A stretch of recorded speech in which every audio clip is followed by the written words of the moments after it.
Is this thing on? Welcome back to Big Mouth and fancy seeing you here, and you are very welcome, my friends, and especially my enemies.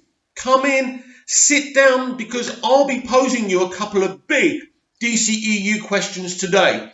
And let me just brief you on a question and answer video I'll be doing in the future, maybe even today. We'll see. But basically, I want to do a question and answer video. My preference would have been to do this live, but my damn crappy, shitty Lenovo laptop won't let me go live. I don't know why. So anyway, I can't go live, which is a shame, but never mind. So what I want you to do when you comment on this video is ask me questions on Brexit, Manchester United, the DCEU, MCU, Doctor Who, and the Madeleine McCann case. Ask me all those questions and we'll really get into it. And also, I want to talk about the culture war that's infested and divided the movie and TV fandom right now.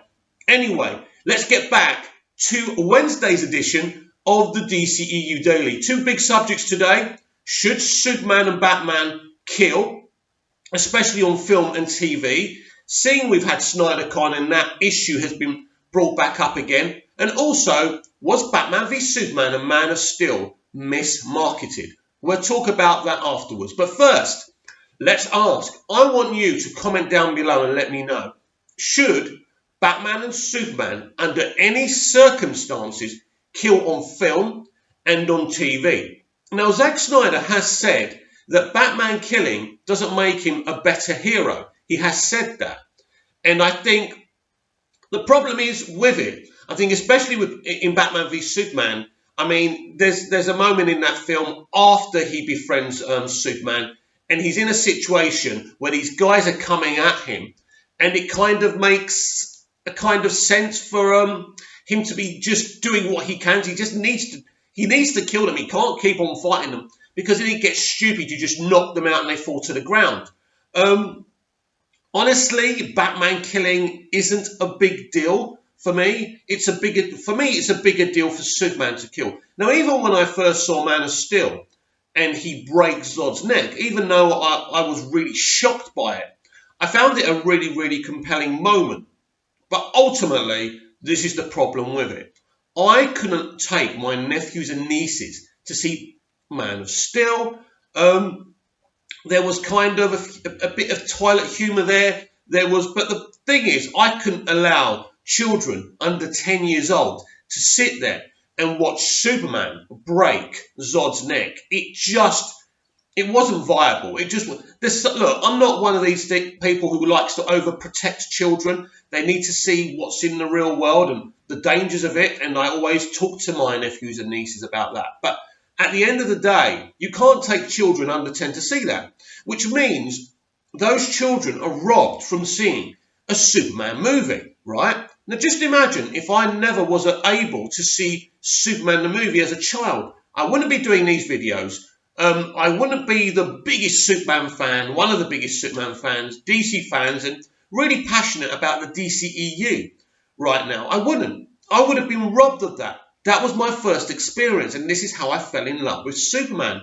And all those children are missing out on that. Now, when they get older, their parents will be able to show them that film, and I think they'll fall in love with the DCEU as well.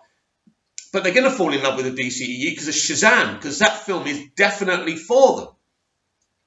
But the point is, there's no need to have Superman or Batman killing. Now, Batman can be really brutal because that's Batman, and that's cool. But there's really no need to have him killing. Now, if you want to further the debate and ask, is Zack Snyder wrong to do it?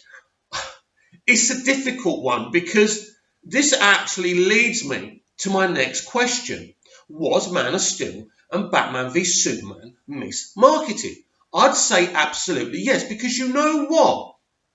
Those films are blatantly part of an injustice arc. They are. That's what they are. But they were missold by Warner Brothers as basically mainstream popcorn chomping fare. And this is the problem. So the mainstream audience are not happy because they've been told they're going to get something else, which they didn't. Man of Steel isn't a mainstream popcorn chopping movie. It's a really gritty take on Superman in a real world.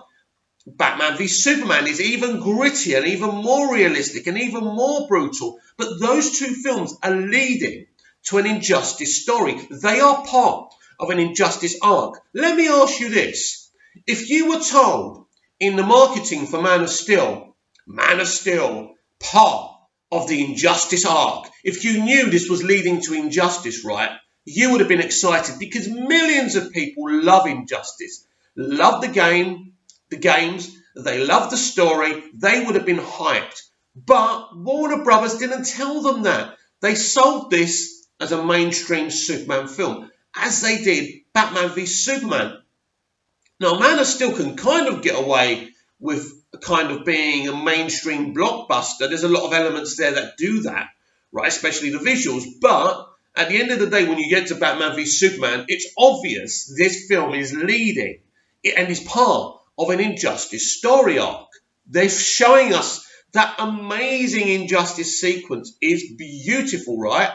That's what it is. So what you do is you let people know that, Zack Snyder, David S. Goyer, Chris Terrio and Christopher Nolan are making a kind of DC injustice story, and it begins with a Superman film and a Batman v Superman film. Then everyone's on board. Everyone's not going to say, this is too dark. You know why?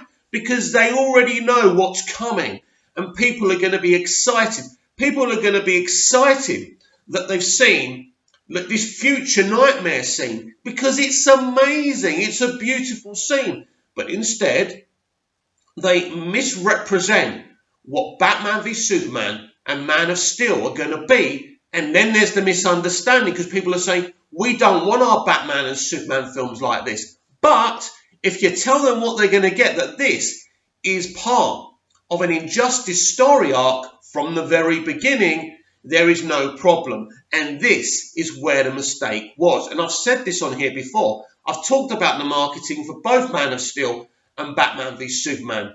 And I'm sorry, this is where the problem lied. And this is what created a problem. Because if you tell people that Man of Steel is the first part of an injustice story arc, Man of Steel could have made close onto $1 billion. But because people wasn't expecting what they were going to see, people said, this is not what we want from a bog standard mainstream Superman film, because that's what they thought they were going to get.